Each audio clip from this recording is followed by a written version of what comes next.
the reality is that for consulting and for your personal brand, it's all about trust. It's about earning trust at scale. And the more people you can demonstrate that trust to, and really a lot of that trust comes from things like education, and it comes from social proof, and it comes from, having like a track record, essentially.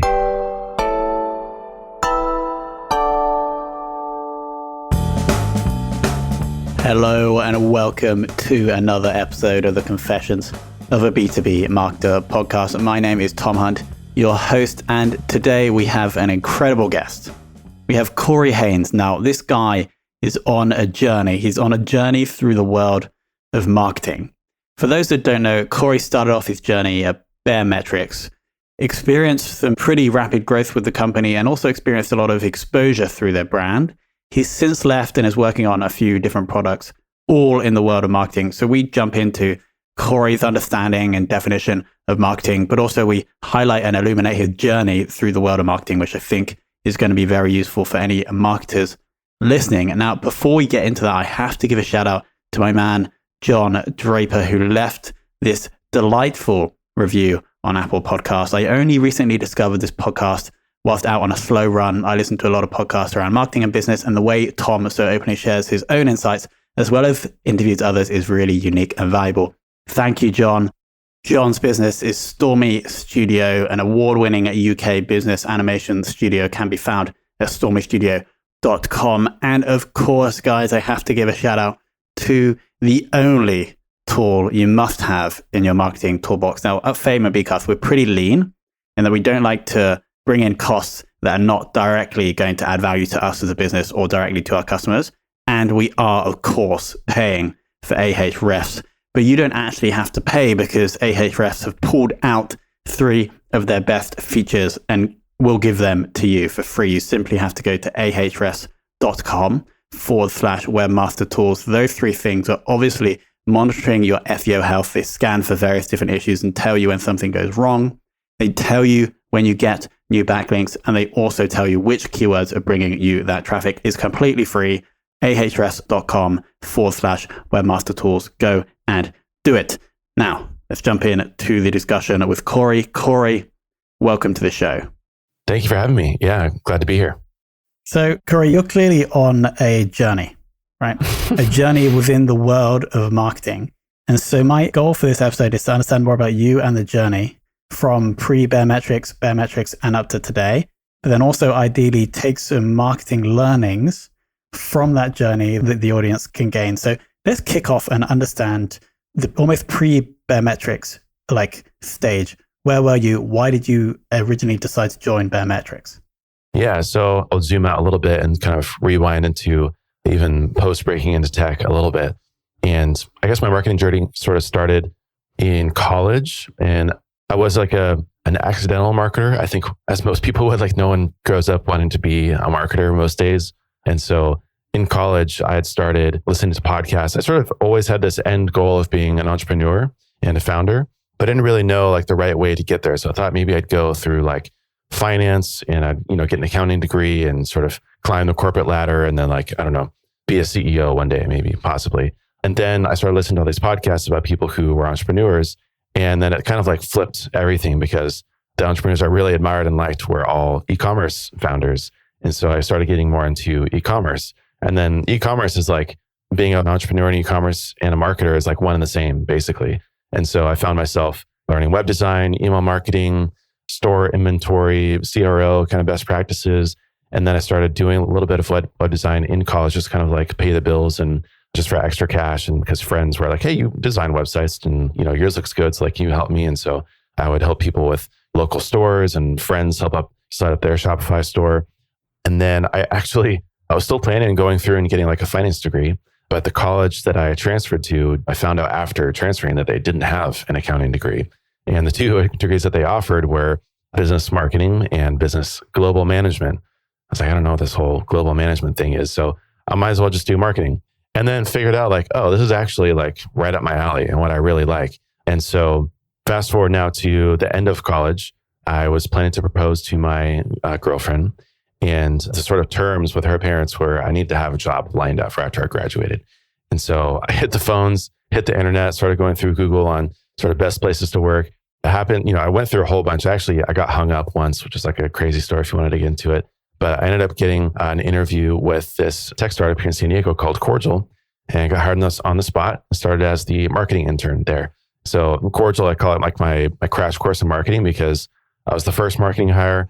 I basically did anything and everything for 2 years, and everything from planning and sponsoring conferences with like VPs of marketing at Macy's and Nordstrom, all the way to managing the Twitter account and running the blog and doing copywriting for new pages. And so after about 2 years, I figured I sort of realized there were things that I liked and I didn't like. The things that I really liked were more on the content marketing side of things, kind of early stage growth side of things. The things that I didn't like were things like events and operations and things like that. So when I saw the opportunity for Baremetrics, I knew that it would be a great fit.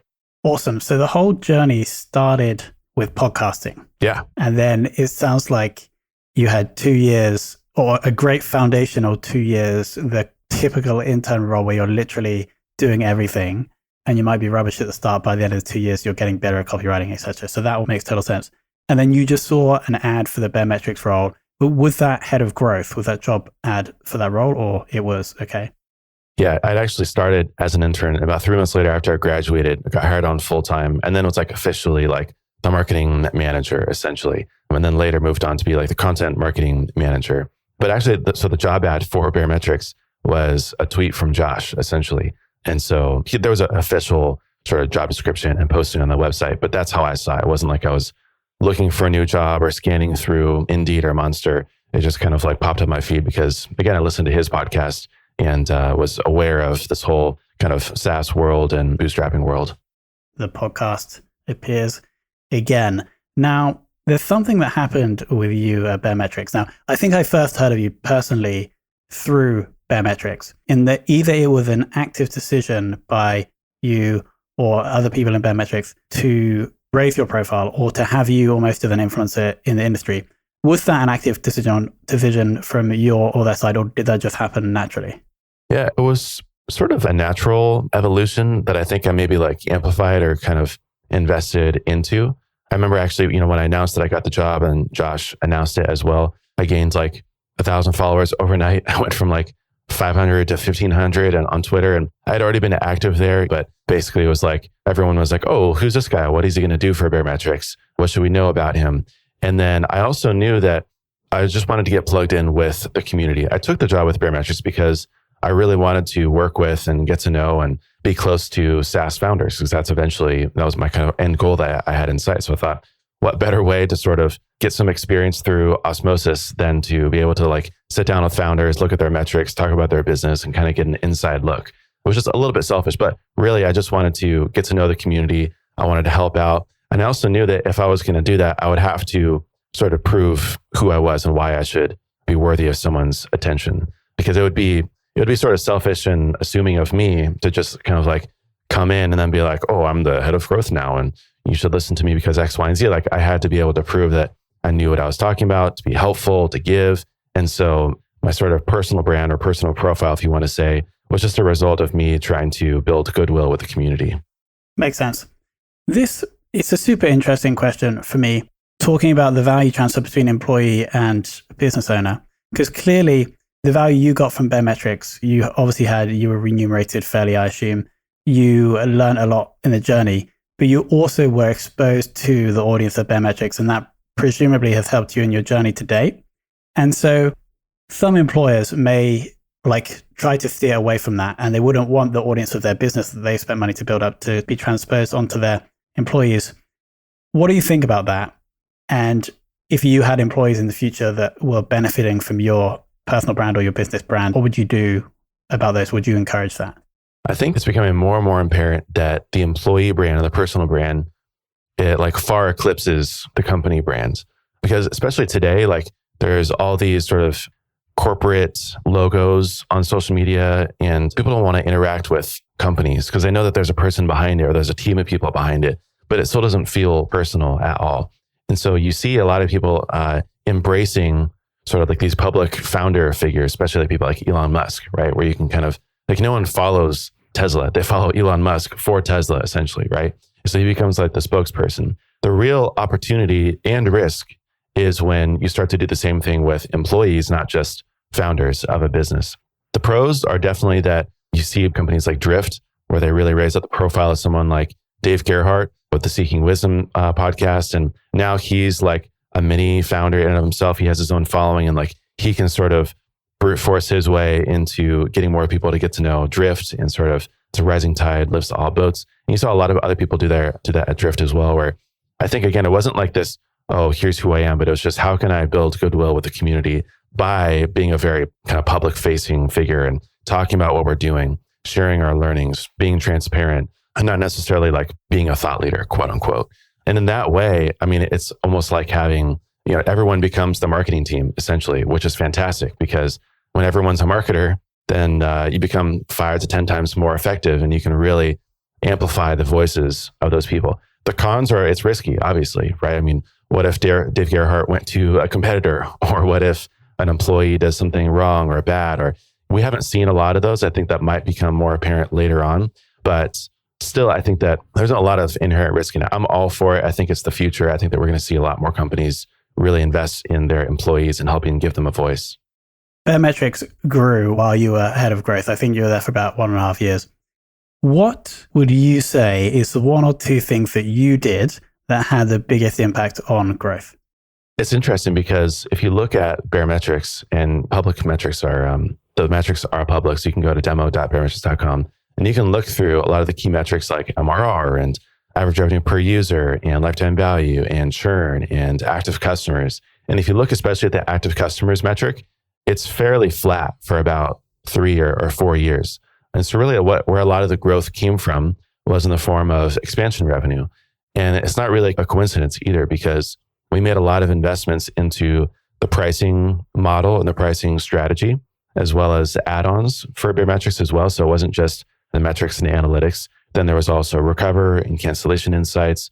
There was others that we tried, some worked, some didn't work as well. But really, if you look, I mean, the thing that absolutely worked was investing into the add-ons, Recover and Cancellation Insights. So I was working very hands-on with a lot of our customer base, doing a lot of product work as well, just trying to make sure that it's up to par with what people are expecting and understanding the reasons why people use it or don't use it, and then bringing those up so that we can get more people to use them. And that was probably about 50% of the growth overall, was just getting more people to use those add-ons.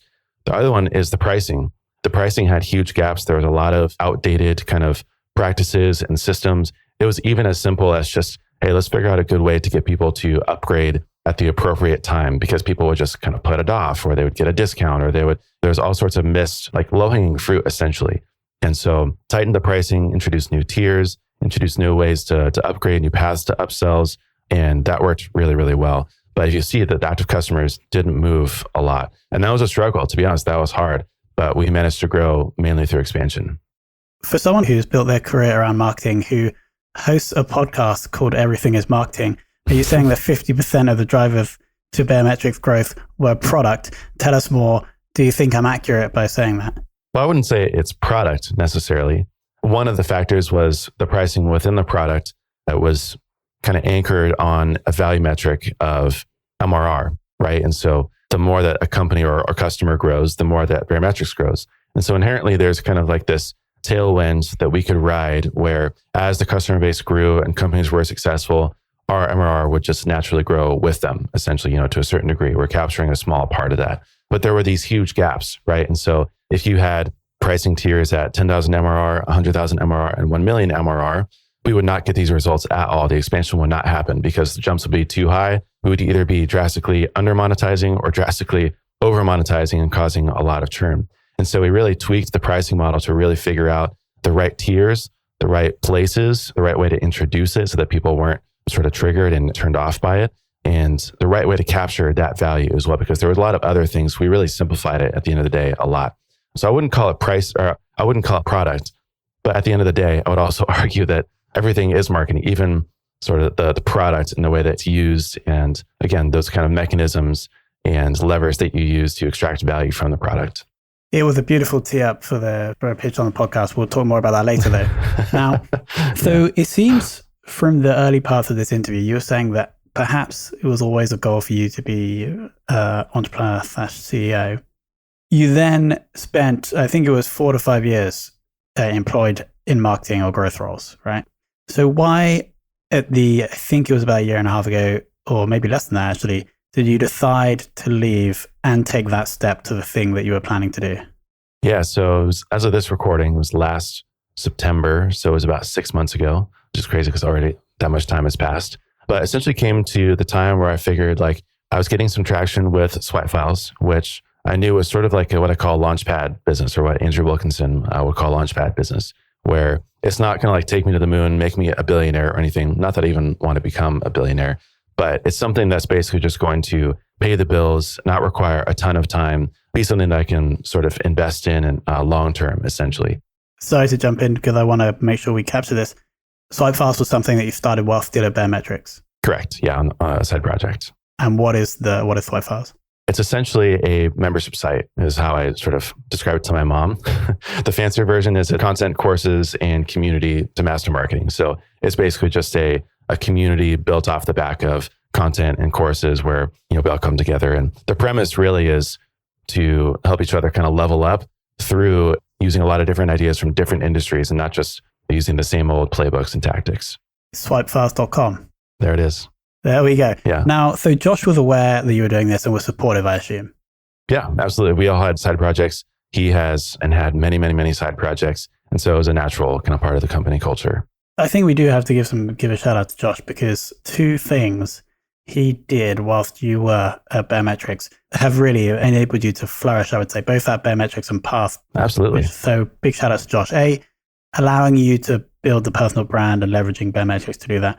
And then also building these things on the side. So shout out to Josh. Okay, cool. So Swipe Files was building on the side at Baremetrics. You saw some traction and that gave you the confidence to be like, yes, I can go and do this and then work on other stuff while Swipe Files is bringing in cash to live. Yeah, I knew that I was sort of starting to see the traction, and I was also getting unhappy with my own progress with it. I just felt like I didn't have enough time. I didn't want to take away, sort of do a bad job at Baremetrics. And I was also, to be frank, I was getting a lot of job offers and consulting opportunities. And I was turning down the job offers, but I was looking at the consulting opportunities thinking, well, actually, I can sort of make the same amount doing less work with something a little bit more flexible that might be sort of this bridge to where I want to get to eventually. So instead of me just like cold turkey, working on Swipe Files full time, I can kind of get the best of both worlds a little bit. And that just became apparent at that time that was an opportunity. Finally, it sort of all dropped on my lap. And I figured that I would be dummy for not taking advantage of it. It is the beautiful transition from employment to entrepreneurship is consulting or contracting. So did you literally get a direct message on Twitter by a business saying, we want to pay you $5,000 a month to be a consultant for us? Is that what happened? Yeah, I had several, and a lot of them weren't the right opportunity, but I just knew that they were coming through the door, and that if I announced that because I also didn't want to take on something before I left Baremetrics, and I didn't know the timing exactly, but I knew that once I announced that I was going to leave, that I would have maybe some kind of inbound.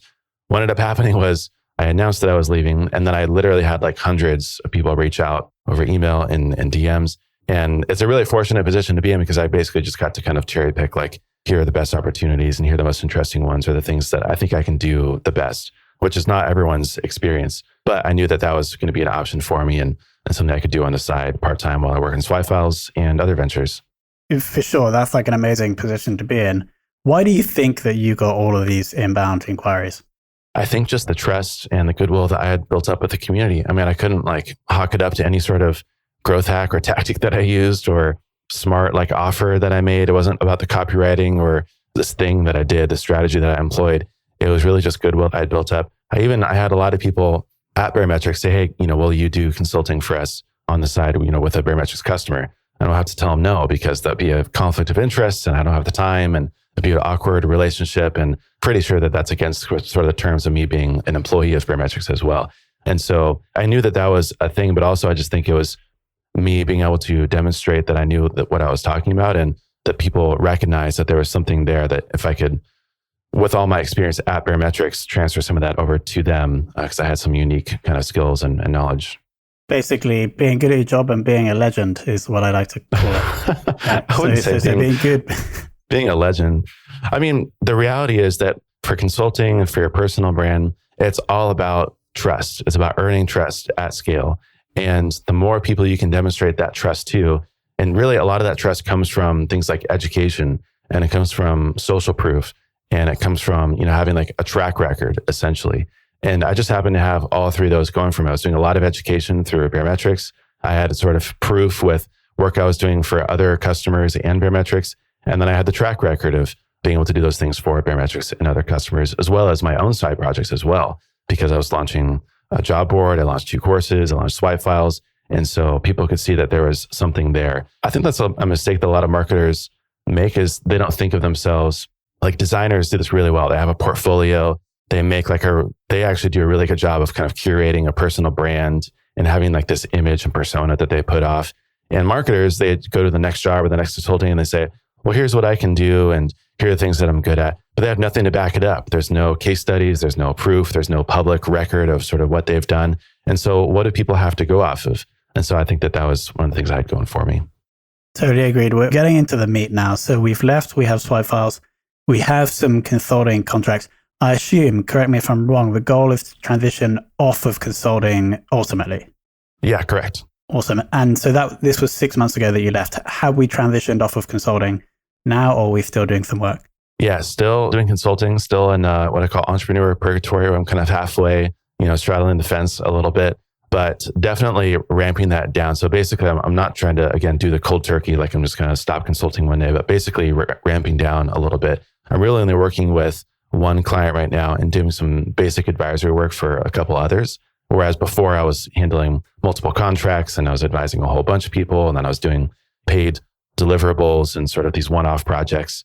But yeah, the goal is this year, especially by 2021, and sort of had this public journey to 1,000 true fans. And so this year, the goal is to get to 1,000 true fans, aka 1,000 members for Swipe Files, which would support me full-time. And then I can officially get to default alive with my business and stop consulting.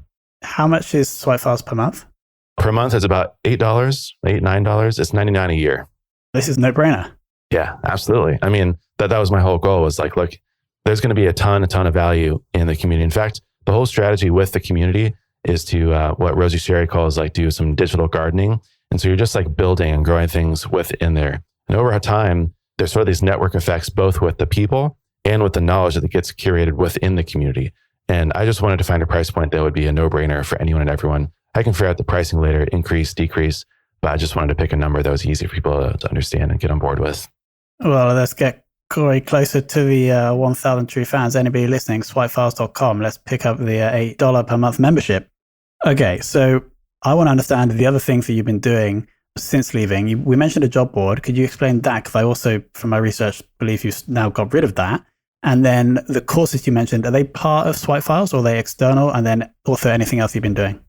Yeah, so Hey Marketers actually started from Baremetrics. And the story there is that I was reaching out to a whole bunch of past customers and expired trials. And so this is an interesting case study, but it was my most successful campaign today. People say that cold email doesn't work. Like, don't reach out, bother your old customers. I reached out to a few thousand past customers and expired trials. And today, this is my most successful campaign. It has a 90% open rate and a 16% reply rate. And we got a lot of new customers, a lot of great insights, interesting conversations. For sure, it's probably like my favorite thing that I've done, just because it's so like outside the box to normally what people do. And one of those happened to be this guy who said, "Hey, love what you're doing. Been watching you, following along. We want to hire someone like you. Could I pick your brain about who you are, how we might find someone like you? And then I can answer some questions about why we're no longer a Baremetrics customer." I thought, great, that sounds like an even trade. Let's hop on a call. I asked him my questions, and then he started asking me questions like, so how did you find Baremetrics? And what job boards do you follow? And how do you look for a new job? And so I started telling him, you should post on places like We Work Remotely. And he'd say, well, we're not a remote company. And I said, well, you could go to X, Y, and Z. He said, well, we're not that. And by the end of it, I was kind of like, I don't actually know. Like, you could post on Twitter, but you could ask people to post for you, but there's not like a central place just for marketing jobs. And he was like, man, if I had a couple of weeks, I would just pay someone to build that. And I thought, oh, interesting. How about give me a couple of weeks? I'll spin something up. If I spin it up, will you be my first customer? And he said, yeah. So I had known Ben Tossell from MakerPad, and I knew that he had this tutorial on Webflow and how to build a job board. And so I spent a couple of weekends building the job board. I went back to this guy, the old Baremetrics customer, and said, here it is. Do you want to post? He posted. I backfilled a whole bunch. And then it was on Product Hunt the next day. And now actually, so that way it went really well. It's gone exceptionally well for about a year. And then it came to a place where it was too hard for me alone to manage both the supply side and the demand side because it's a marketplace model. It was really hard to market both to marketers and to people hiring marketers, and to do it in a sustainable way because I still had bills to pay for, essentially. And I was getting help from my nephew. And so I thought about selling it, got a whole bunch of interesting inbound, ended up talking to a guy named Rich Thornett, who had built and sold Dribbble, one of the most successful sort of social networks and job boards for designers. And so when we talked, we hit it off right away. And I thought, this guy can take this way farther than I could. So I actually am still a minority owner, still have a small stake. I still advise, we still talk, we still have a product vision, but he's doing all the day-to-day now, and I sort of handed off the reins to him. Amazing. Makes total sense. What else have you been building? Yeah, so I also created 2 courses. The first one was Mental Models for Marketing, because I had realized, mainly from the help of Dave Gerhardt, actually, from Drift and listening to the Seeking Wisdom podcast, that a lot of marketing, I was basically doing a lot of like copy and paste kind of tactics and strategies, and just kind of like running on this treadmill, like trying new stuff. And I realized that a lot of it really came down to principles and like fundamentals. And I kept thinking like, why can't I come up with my own unique strategies and tactics? So I started building this kind of database or list, however you want to call this document, of marketing principles and frameworks and sort of ways to think about marketing. And then when people would, I would jump on calls with people and they would ask for help. And I would say, okay, hold on, give me a second. Let me look through my list of mental models and frameworks to reference and see what kind of spurs up. And it would always spur up great ideas. So I thought, oh, can I get a copy of that document? So eventually it was like, oh, maybe there's a course here. I spent about a month and just like knocked it out. I launched that. The launch went great. I thought, hey, why don't I do this for everything I've been learning at Barometrics? Because again, I was getting a lot of people saying, can you consult? Can you advise? Can you mentor? Can you answer this question? I didn't really have anything for them to point them to. So I decided to make Refactoring Growth, which is sort of the B2B SaaS growth playbook, and then built and launched that, and also really well. And then I moved straight on to Swipe Files. And that was the next thing. And that was about a year ago. So launched externally, and then you pull that into Swipe Files. Yeah. And then about 3 months ago, I didn't want to have all these like random things kind of floating out there. And they're both related to marketing. And I eventually wanted to bring that content in. So I basically just kind of bundled them under the brand of Swipe Files. And now you can get access to them individually, or I also have an all access membership with Swipe Files where you get the membership plus the courses at a discount. Got it. And so those 2 courses are not included in the $99 per year plan that you shared earlier. Mm-mm. That's separate. But there's like basically a way to get them at a discount together if you wanted to. Got it. And so what's the plan going forward then? Are we going to obviously continue maintaining and growing Swipe Files? Are we continuing to launch external courses and bring them in with that strategy, or do we have anything else in the roadmap? Yeah, so for Swipe Files, I really, really want to continue to invest in the community. And that's going to come in the form of just ways to engage with workshops and AMAs. And there's just like a great group of people in there where we talk strategy all the time, and it's paid. So there's no spammy people or looky-loos or people looking to sell. Like there's no self-promotion at all. Now I have everything as marketing, which I think will be kind of like a top of funnel thing to get people aware of Swipe Files as well. I'm planning on creating a couple more courses under Swipe Files and basically just kind of build like this bundle where eventually it'll be like this kind of track you can go down and explore. And there will be something for everyone if you wanted to go really in depth on a topic within Swipe Files. And then for me personally, I mean, that's getting close to being kind of like my Launchpad business where I'm default alive and I can sort of sustain myself. And I have stuff in the works. I can't really talk about it yet. It'd be too early, but new ventures and new businesses, partnering with other people as well. So just to clarify for the audience, the Launchpad business model with Andrew Wilkinson, who's the founder of Tiny, I believe. Could you just share like what that means and why you would want to start that up? Yeah, I mean, essentially, if you don't want to go the VC route and you want to raise a bunch of money and build like $1 billion business, bootstrapping is really hard and self-funding is really hard because you either need to come from a place of wealth and privilege or like a previous success where then you can sort of fund your way into starting up a new business, or you have to, for a long time, kind of straddle this consulting / agency possibly and like use profits from that to funnel into a new business. And so his idea was basically to get like an early small win. It's like basically just get in the game, get on base, close a Launchpad business. Because basically if you have your basic costs and needs met, then that can unlock your time to do other things and spend another 30, 40 hours on another business while this thing kind of runs and hums in the background. So it unlocks you as a bootstrapper both in your time and financially to work on something else. Awesome. So at the end of 2021, let's say we hit the 1,000 true fans and you're working a 50-hour week. Would your ideal situation be 25 hours would be on Swipe Files and you'd have 25 hours open to do these other things? It depends. A lot of what I do with Swipe Files is just kind of passive, working within the community. I batch a lot of tasks together. So honestly, the time needed within Swipe Files is not 25 hours a week at all. In fact, it's probably more like 25 hours a month. But either way, I like to have my hands on a lot of different cookie jars. I don't think of it as like splitting my time. Like there's a lot of overlap between them. But eventually, I mean, yeah, I'll have a full-time job somewhere else, and Swipe Files will be sort of like the side project, if you will, if you want to think about it that way. All right, so let's talk marketing. What do you think marketers should stop doing? Oh, man. I think that, again, this goes back to sort of the origins of mental models for marketing. I think that marketers especially, should stop being a copycat and just like regurgitating the same old stuff in your industry. It's really easy to look to what other people are doing and then see those as the best practices.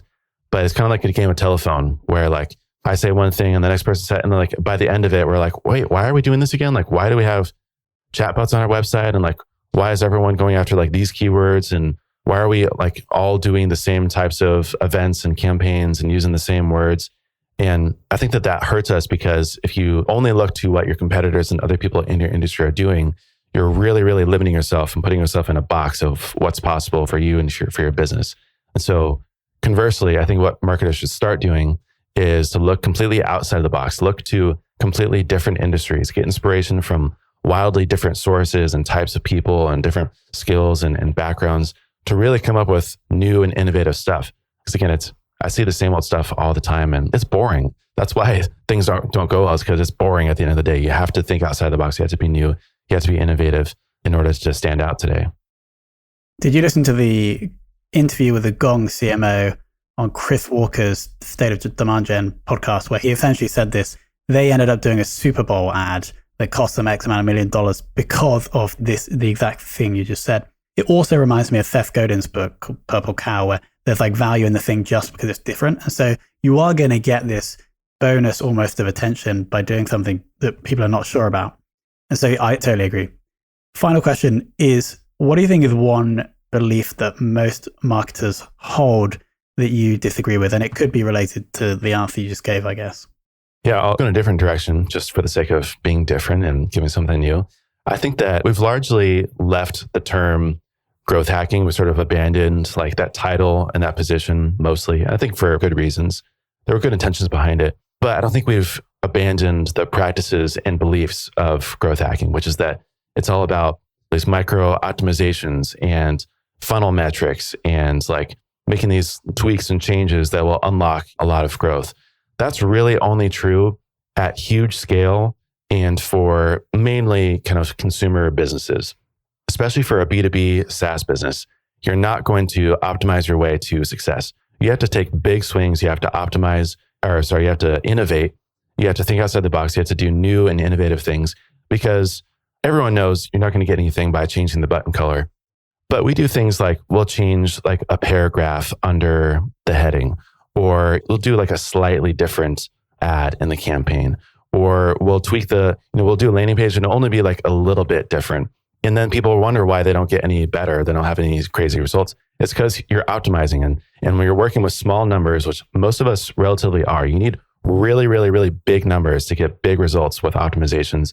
You have to be innovative. You have to do new things. You have to completely scrap it. Again, going back to Seth Godin, he talks about this idea of AJ testing because A and B are two alike. And you can't A/B test your way to success in B2B SaaS. You have to AJ, you have to do something very, very different in order to find what works. And so I really don't like the whole kind of ethos and practices of growth hacking, A/B testing within B2B SaaS context, mostly. Well, Corey, as we said at the start of the episode, you are going on this journey throughout marketing, and it has been an absolute pleasure to map that right from the start all the way through the end. I also think that we did manage to pull out some marketing nuggets as well. And I'm super excited to see where you take this going forward, these new exciting projects. I think people listening should go to Apple Podcasts and they should search for Everything is Marketing. And they should also go to swipefiles.com because 1,000 true fans is the goal for 2021, isn't it? That's right. It is. Absolutely. Corey, thank you for coming on. Yeah, thanks for having me. And also, just by the way, if anyone wants to go and check out Swipe Files, I'd be happy. I've been doing like a special discount for each podcast that I go on. And if you use the coupon code Confessions, I can get half off any one of the memberships on Swipe Files.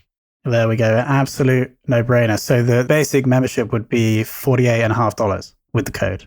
Correct. Yeah. And you get access to everything within the community. There's this sort of like brain or vault of other Swipe Files. I have teardowns as available as well, special workshops, and access to me if you wanted to chat as well. A link to that will be below or around this episode. So swipefiles.com, code Confessions for 50% off. Corey, thank you so much. Thanks for having me. I really appreciate it. All right, team. Thank you so much for listening. It was an absolute pleasure having Corey on. What a guy. What a journey. I can't wait to see what he does in the future. Of course, if you want to get a shout out on the show, simply go to Apple Podcasts, leave a rating and review, send me a screenshot, and I'll get you a shout out on a future show. On thank you so much for listening. I am going to be doing, I think the next episode is going to be just a solo update on how Bcast and Fame have been going on. A lot of developments, a lot of growth. So I'll dig into what has happened, but also the learnings from that, of course. If you have any questions about anything that we're doing, you can reach me, tom@tomhunt.io. And of course, I want to thank you so much for listening. The feedback I've been getting on the podcast recently has been incredible. And every message or email or review or rating that I get makes me feel absolutely amazing. So I want to thank you all for listening. And I hope to hear from you soon.